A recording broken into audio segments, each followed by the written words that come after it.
Magandang araw po sa lahat ng nakikinig ng aking vlog. Ito na naman po si Ball Square para sa Ball Square Basketball.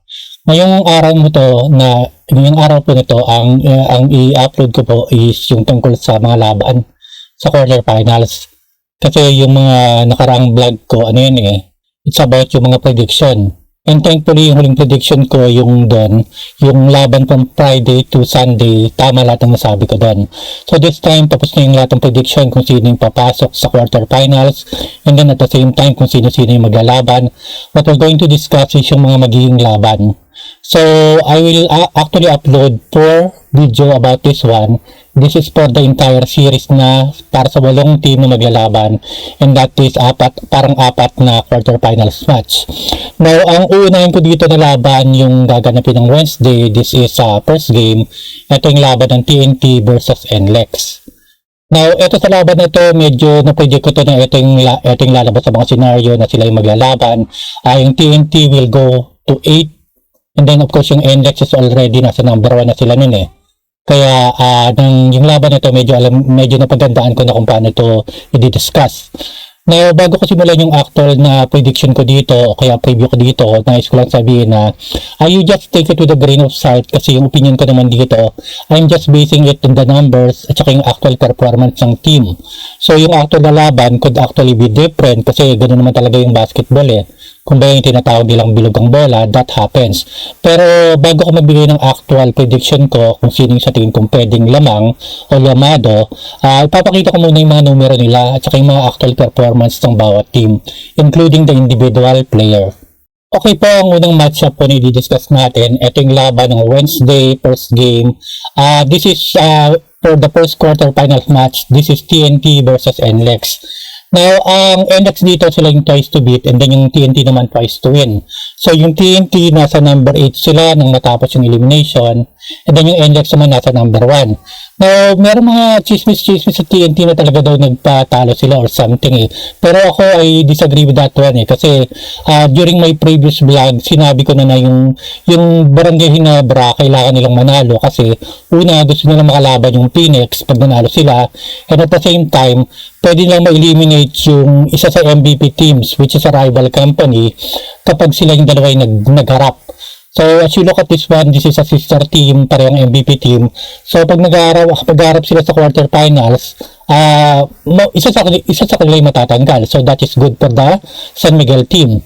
Kasi ngayon, if you look yung tinatawag nating matchup sa quarterfinals, walang San Miguel team na maghaharap dun sa quarterfinals eh. Pero merong dalawang MVP team na maghahanap, which means ito yung rival talaga eh. So, isa sa kanilang matatanggal. So, I think yung Magnolia talaga deserve that win kasi kailangan nilang manalo eh. Mas malaki yung benefit sa kanila na manalo sila during that last match, that was Sunday, kaysa yung matalo sila. So, that is the reason. So, ito yung TNT, hindi sila nagpatalo doon dahil kung natalo sila doon. Kasi yung Ginebra actually played better. Now, if you actually watch that game, parang hindi pa nga ganun kaseryoso yung Ginebra, pero ng fourth quarter, doon na nila talaga medyo nag-step on the gas. Now, of course, hindi naman yun ang pag-uusapan natin ngayon. So, ang pag-uusapan natin, itong dalawang team na to, para yung MVP team, medyo marami nagulat na yung NLEX nasa number 1 at saka ito namang TNT, sila yung nasa number 8. Kasi usually yung TNT madalas nasa number 4 yan eh, that is twice to beat. So, alam naman natin yung istorya na itong TNT na to, medyo nahirapan sila ngayon kasi parang yung chemistry nila with the import hindi masyado maganda eh. So, si Bol is a dominant import, hindi siya mahirap ano bang ibig sabihin natin? Mahirap siyang bantayan o kaya mahirap siyang pigilan kung gusto niyang i-score. Pero yun nga, nagkakaroon din ng problema and I think that actually happens. So that is the reason kung bakit nasa number 8 sila. Pero bago tayo tumulak sa actual mga preview natin, ang sasabihin ko lang yung mga pag-uusapan natin dito para malaman nyo yung content kasi medyo mahaba to eh. So, para magbigay ako ng actual prediction kung sino sa tingin kong uusad sa semifinals, dadaanin muna natin to sa analysis ng mga laro nila yung 12 games elimination. And then, that's going to be followed by yung actual na laro nila yung one-on-one nila. And then followed by the matchup ng mga key player na tingin kong magpapakita during this series, quarterfinals. And then of course yung game plan and then finally yung verdict. So that is the content. Okay? So mag-start na tayo sa pag-analyze ng laban nito ng dalawang team na to. Okay, pwede na tayo start sa part 1 na to. So yung part 1, ang titingnan natin dito, yung tinatawag natin performance nila both sa elimination. So yung elimination, that is actually 12 games, kasi 13 yung teams, and then titingnan natin yung statistic nila. So ang TNT, ang score nito is 101.75, and that is actually 103, so medyo mas mataas ang konti. So pagdating naman sa point score, 97 ang inaalaw ng NLEX, samantalang 99 naman sa TNT. Now, ito yung sa TNT, if you actually look at this one, yung pinakalayo ng panalo niya, yung score ng TNT average, and then yung score naman ng opponent, medyo masyadong dikit which means nahihirapan silang manalo. Pagdating naman sa NLEX, medyo layo ng konti, parang nasa 6 yung differential. So which means kahit paano, yung win nila is medyo mas maluwag ng konti. Pagdating sa rebound, labang yung TNT kasi medyo mas matatangkad talaga Ito namang NLEX, maliliit yung mga to Ang sa local lang, medyo matangkad lang sa kanila si Bahio, and then si Semirad, parang mas ang laruan pa nun nasa labas. So talagang ma-expect mo na medyo mas maliit ng konti. Although hindi naman ganun kalaki yung labang. Nagugulat ka pa rin kasi although mas malaki pa yung TNT, konti lang yung lamang nila sa rebound. So what happens here pagdating dito sa actual na laro nila, bumaba yung index sa assist kasi mas marami. Yung points in the paint, mas marami sa TNT, pero if you look yung perimeter points ng NLEX, mas mataas. So pag mas mataas, ibig sabihin they rely more on the shooting kaysa yung inside na laro. Kasi yun nga, medyo mas maliit sila ng konti. So, yung pagdating ng starter points naman, lamang yung NLEX, and then pagdating ng bench point, lamang yung TNT. Now, if we're going to look yung one-on-one matchup nila, ito yung nangyari sa game nila. This is TNT against NLEX. As you can notice, wala nang opponent score kasi ito na yun NLEX. So, natalo sila ng TNT ng time na yun. Ito yung parang first half pa ng elimination yata. Now, pwede nating tingnan maigi yung mga key stat dito na will probably also appear pagdating ng actual laban nila sa quarterfinals. If you notice yung points in the paint dito, 56 para sa TNT, labang na labang against NLEX. Kasi ngayong NLEX maliliit yung mga to Ang malaki lang talaga sa kanila is yung import sa Cadillac. Pero yun nga lang, yung kasunod, medyo maliliit ang konti. Pero if you look naman, pagdating ng perimeter points, 61 ang ginagawa. Talagang puro shooter sila. So si Bolick is a shooter, si Winston is a shooter, si Gonzalez is a shooter, si Alas is a shooter kung maglalaro siya. And then of course, yung iba-ibang player din doon, medyo shooter yung mga yun Kaya huwag ka na magugulat pag makikita mo yung perimeter points sila is mataas. So yung NLEX dito plays on the outside, samantala yung TNT naman plays more on the inside. Starter points 84, lamang yung NLEX. Pagdating naman bench points, lamang naman TNT. So basically, yung storya ng one-on-one nila at saka yung performance nila sa mismong elimination. Okay, punta po tayo sa part 2 nito. Ito yung naman. I-analyze natin kung sino ba yung may momentum going into the quarterfinals. Ang gagamitin natin dito yung streak ng bawat team. Ito yung win-loss. So, pwede kang gumawa ng interpretation dun So, ito ginawan ko ng interpretation both for the NLEX at saka sa TNT. Now, sa NLEX, ang pinaka-final score nila after the elimination is 10-2. And then, ang streak nila is 0. And then, plus 2, nanalo ng sunod. Natalo ng isa. And then, nanalo ng sunod ng 4. Natalo ng isa. And then, nanalo ng 3. Now, if you're actually going to graph this one, ganito yung itsura niyan. Ito yung nakikita nyo sa screen. So, if you look at this one, ang ganda ng momentum ng NLEX kasi, although minsan bumababa sila, still, if you look at this line, yung chart na to, yung graph na to, it means kahit paano hindi naman sila nag-struggle. So, looking at this one, especially in the last one, Merchant 3 plus 3 games, ibig sabihin yung momentum ng NLEX is actually good going to the quarterfinals. Now, if you look naman yung sa TNT, which is may kartada na 6-6, if you look at this one, makikita mo na hindi siya straight line talaga Yung sa NLEX, hindi naman straight line, pero makakita ka ng parang linearity. Yung parang straight line. Pero pagdating dito, pagdating ng TNT, makikita mo na talagang parang hindi mo malaman kung saan direction sila pupunta So, meron silang parang tataas, meron ding bababa. And then finally, in the last one, and this one is the most important, yung last 3 games dapat nagpipik na yun Okay, sabihin na lang natin na yung last half ng elimination, dapat dun ka makakita ng improvement na ng team kasi dun sila dapat ang pipik. Pagdating dito, ang nangyayari dito sa TNT, yung last 3 games nila, nilaglag nila. So, -3, puro 3 talo. If you look at this one, this is a bad sign. ibig sabihin wala silang momentum. So, papunta sila sa quarterfinals with a losing streak. So, in this case, pag kinumpara natin itong dalawa na to, pwede mo na agad paborahan na yung NLEX has it going for them. Yung baga, ibig sabihin makikita mo na may momentum talaga sila.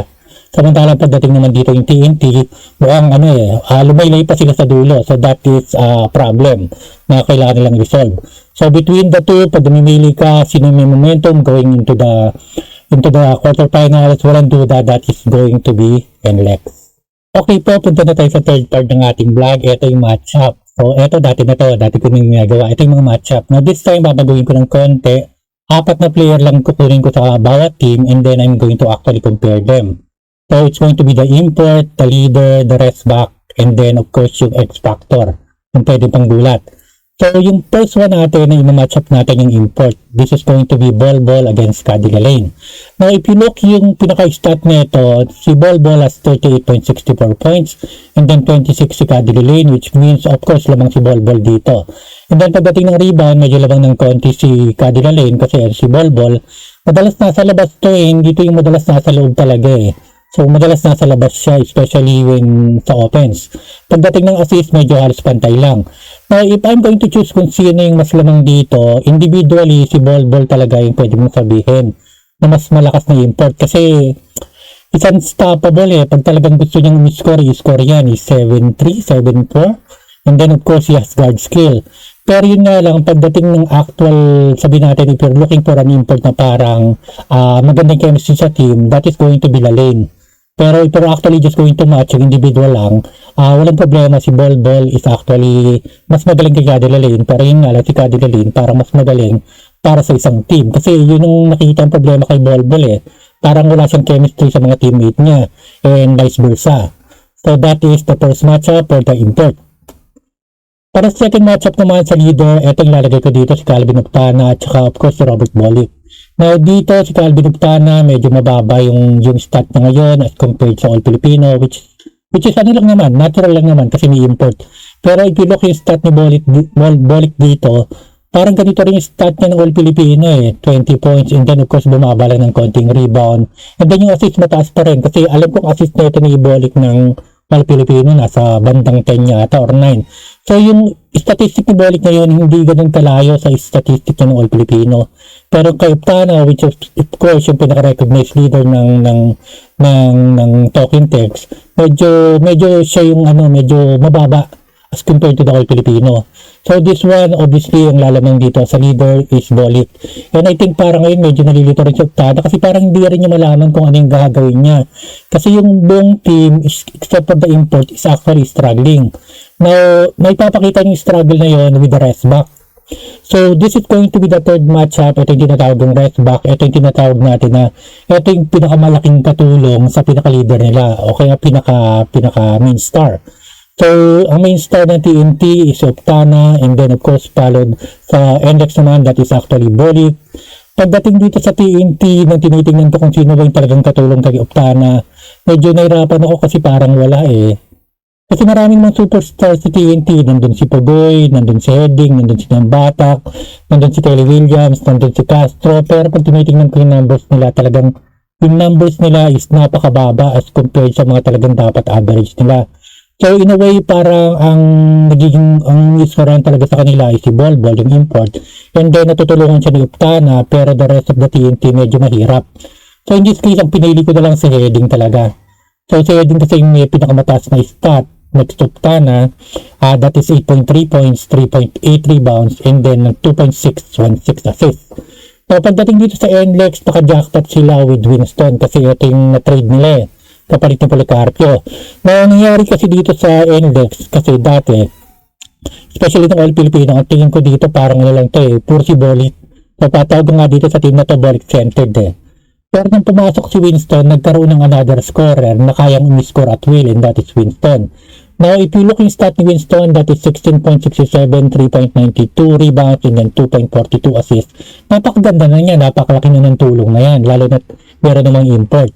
So, walang problema dito yung rest back, kung sakasakaling nag-struggle dito si Bolick, pwede niya ibigay kay Winston yung lead up. Si Winston naman, mukhang talagang very reliable naman. So dito yung matchup ng dalawang na to para sa rest back, yung katulong ng tinatawag nating main star ng isang team. Lamang dito yung NLEX, walang problema. Sa TNT, wala sila makuha ngayon kung sino eh. Pero nilagay ko na lang si Heading. And finally, for the last one, yung matchup naman ang tinatawag natin. Ito ilalagay ko na lang X Factor. Kasi ito yung tingin kong pwedeng magbago ng laro eh. So sa TNT, nakikita ko because of the good game na pinakita ni Castro na nakaraan against Ginebra. Probably, bumabalik na yung form niya at malamang magpakita siya sa laro na to. So I think nagkaroon lang siya ng 9 points doon. Pero may pinakita siyang maganda doon na nagustuhan ko eh. Yung parang yung talagang he is of course recognized as one of the leader ng TNT at ng laro ng Ginebra pinakita niya yon. So siya yung naasahan ko na baka magbigay ng fire o kaya magbigay ng spark, especially yung leadership. Kasi ngayon yung sa TNT parang kinukulang sila sa leadership ngayon eh. Yung aside from Optana, kailangan pa nila ng isang go-to guy na magbibigay ng guidance sa buong team, and I think sa X Factor, that's going to be Castro. Pagdating naman dito sa NLEX, so nakikita ko nalaga dito na maganda yung nilalaro is si LG Gonzalez, yung rookie nila. So makikita natin na halos pareho lang naman yung stat nila. Ito hindi na ako magbibigay kung sino yung lamang kasi X Factor lang naman to eh. So hindi natin alam kung lilitaw sila o hindi. Pero pag limitaw sila, they will probably be the difference maker pagdating ng actual game. So that is Castro for TNT and then LJ Gonzalez para naman sa NLEX. Okay po, move na tayo sa part 4 nito ng ating vlog. Ito yung tinatawag nating game plan. Now, dito natin pag-usapan yung mga offense defense ng para sa bawat team. Now, magbibigay lang ako ng general idea kung anong dapat nilang gawin ha. So this is only my own point of view. So hindi naman ako insider kaya hindi ko alam kung ano yung mga pinagagawa nila. Pero based on the observation sa mga laro nila, this is how they're going to actually do yung offense at saka ng defense. So let's start with yung sa TNT. Yung offense nila, ganito lang. So ang kadalasan kasi yung score lang talaga dito si Bolbol and then followed by Optana and then the rest is medyo nawawala na sa wisyo, kumbaga. Ang kailangan nilang gawin dito, yung offense nila dapat hindi stagnant eh. So, ang nangyari kasi dito, pag oras na si Bolbol is nag-setup na, minsan sa kanya nagtatagal yung bola eh. And then of course, pinapasa rin naman niya, pero yun nga lang, nagiging stagnant. So, what is the effect kung sakaling naging stagnant yung bola, sabihin na natin naging stagnant yung play, yung ibang player nawawala sa rhythm. Kasi minsan siguro tinitignan nila kung ito ba shoot ba o hindi. Kaya minsan siguro parang pag pinapasa ni Bolbol yung bola, parang nagugulat pa sila. At ang effect nun, kapag napasa sa kanila at sinubukan nilang shoot sa outside, hindi nila may-shoot kasi nawawalan sa rhythm eh. So, that is the second one. Kailangan ma-make nila yung pinaka-outside shot nila dito. Kasi obviously papasa sa kanila ni Bolbol kapag medyo wala siyang tira, pero yun nga lang because naging stagnant na masyado minsan yung offensa kasi nagtatagal yung bola kay Bolbol, nawawala na lang tira sa rhythm. So ito yung kailangan nilang i-address about offense nila. So pag pass break naman, minsan na dihado rin sila kasi apat ang tumatakbo. So that is a problem. Pagdating sa defense, so kailangan nila dito preparation. Alam nila na dapat pag oras na tumatakbo yung kalaban, apat lang sila palagi eh. Kasi I think that is one of the problem na talagang kinakainis ni Chat Reyes kay Bolbol. Kasi mabagal ito tumakbo sa defense, especially pag tumatakbo na yung kalaban. Papunta sa court nila, minsan naiiwan siya palagi dun sa kabilang court eh. Kaya minsan masyado mainit yung ulo ni Chat Reyes. Pero eto kung sakasakaling ganun talaga at hindi naman nila magawa ng paraan, siguro naman kinausap na nila si Bolbol regarding that one, pero wala pa rin nangyayari. So siguro ang kailangan nila dito is prepare na lang for against 5 kasi wala silang magagawa eh. Pero napakahirap nun, imagine mo, lima na yung nasa kanyang kalaban at apat pa lang kayo. Pero kung sakaling talagang hindi nyo makukonvince si Bolbol na tumakbo papunta pabalik for defense, so ang magagawa nyo lang talagang apat lang na depensa ang kailangan nyo magawin. So parang 4 against 5 lang talaga. So just prepare for that one. And of course, ang second thing na kailangan gawin nito, depende perimeter kasi yung NLEX, mas malakas sa outside shooting kaysa sa inside eh. So nakita naman kanina yung pinakita ko yung sila, konti lang yung points in the paint nila pero mataas yung perimeter shot. So majority sa kanila shooter, so kailangan i-assignment dito, kailangan i-depend nila yung pinaka perimeter. So that is for TNT. Pagdating naman sa game plan nitong NLEX, kailangan dito running outside shot, of course, kasi matatangkad yung TNT.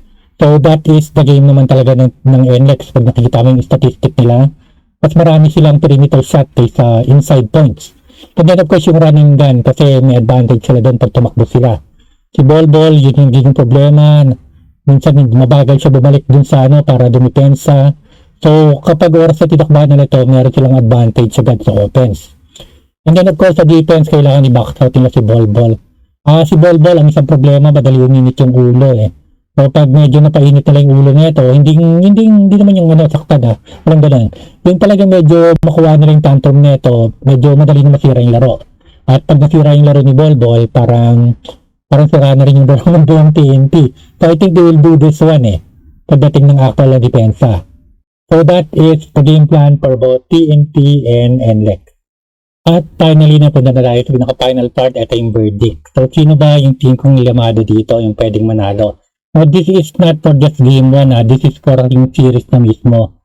So, sama na yung game 1 and game 2. Now, para magbigay ako ng talagang verdict dito, kailangan tingnan ko yung bawat isa-isa kong discuss yung kanina. So, ang first one na titignan ko yung streak nila, this one, alam ko, lamang na lamang dito yung NLEX. Kasi, hindi sila nag-struggle masyado, maganda yung naging laro nila for the whole elimination. Samantalang itong TNT, parang hinahanap pa nila kung anong direction talaga sila pupunta. This is based on the streak, so walang problema, NLEX is lamang dito. Pagdating sa matchup, I think walang problema, lamang talaga dito yung NLEX. Mas magandang laro nila sa team, both in the local and then yung tinatawag nating import. So yung import ng TNT is of course mas malakas with ball, pero yung totality ng team, yung laro, kung paano sila maglaro, mas maganda yung nilalaro ng buong team ng NLEX. So yung matchup, I will give that in favor of NLEX again.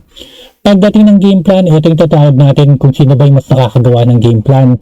Now, no offense sa TNT kasi kung sakaling na-figure out na nila kung paano magiging effective si Bol. Yung chemistry, yung isang chemistry ni Bol with the other team. Siguro nagawa na nila pero at the moment, I think yung game plan, kung sino yung makakapag-execute ng game plan na mas maigi, I think they will also try this one ni NLEX. So, yung parang tatlong parameter na pinagbabasihan ko kung sino yung mananalo dito, all points toward the NLEX team. So, wala akong makita na talaga na pwedeng TNT kasi they're playing really bad talaga. Hindi talaga magandang laro nila if you actually watch. Parang sila, hirap na hirap sila kahit yung sa medyo team na medyo mahihina. So that is the thing. Now, ang verdict ko dito, ang bibigay ko na odds is 47-53, favoring NLEX. So parang ganito yung itsura niyan pag nakikita mo. So medyo lamang talaga siya. Pero I still consider it na baka pumunta pa ito ng game 2 So sa game 1, there's a good chance na matapos na ito ng NLEX talaga. Pero probably one last attempt ng TNT na maipanalo to.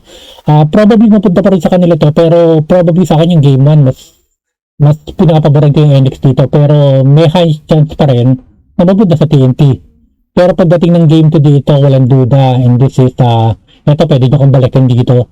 I think even yung MVP camp realized na yung NLEX is playing better this conference. At sila yung mas magandang chance na makapasok sa finals. Kasi kung sakaling pagkakaroon ng bigayan to at pumasok ng TNT, pagdating ng semifinals na kaharap nito yung katulad ng San Miguel, baka matalo pa sila agad din So ngayon, ang tinitingnan ko dito, they're probably thinking na yung NLEX is actually a better team talaga. Pwede ko sinabi na baka magbigayan to Pero I think nag-decide na sila na if there's someone who can actually defeat San Miguel or Ginebra in the finals, it's going to be NLEX. So pagdating ng game 2, hindi ako magugulat, panalo na yung NLEX dito. Or they could also actually won sa game 1 pa lang. Yun yung masasabi ko. Pero there's a chance na talagang umabot pa ito ng game 2. Pero pag umabot ito ng game 2, NLEX ang mananalo dito. So ang verdict ko dito, NLEX will move on to the semifinals. So, hintay na lang nila kung sino yung kalaban nila dyan. So, that is my verdict. So, just in case, nagtatanong ko kung ano yung probably pwede maging score. This one, I'm just basing on the average sa pinakita nila sa buong elimination. Ang probably score ito, pag nanalo yung NLEX, of course, ang TNT will have approximately 101 points. And then ito naman yung index is 103 points approximately. So sabihin natin pag ginag mo yung dalawang score nila, probably abot sila pareho ng 200 points eh. But that is only a guess. Ito medyo hula na lang to kasi minsan bigla na lang talagang bumabagsak yung laro nila eh. Pero based on the elimination, yung average nila ay predicted na abot to ng 200 pag ginag mo yung dalawang score nila. So yun po. So dito po natatapos yung vlog ko na to. Ito yung part 1 lang. Siguro mamaya magbibigay ako ng isa pang vlog para sa Magnolia at saka Meralco. So this is for TNT and NLEX. Ang prediction ko dito, NLEX is the one who will move to the semifinals at matatalo nila yung TNT. Probably by 2 games, pero may chance din as game 1 pa lang baka matalo na nila.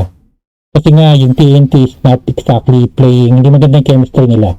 That is the very reason. It's not against the player kasi magagaling yung player ng TNT, pero yun nga, yung chemistry nila buong conference hindi talaga na-establish. So that is the problem. So NLEX will move on to the semifinals. Thank you po at again, till next time po.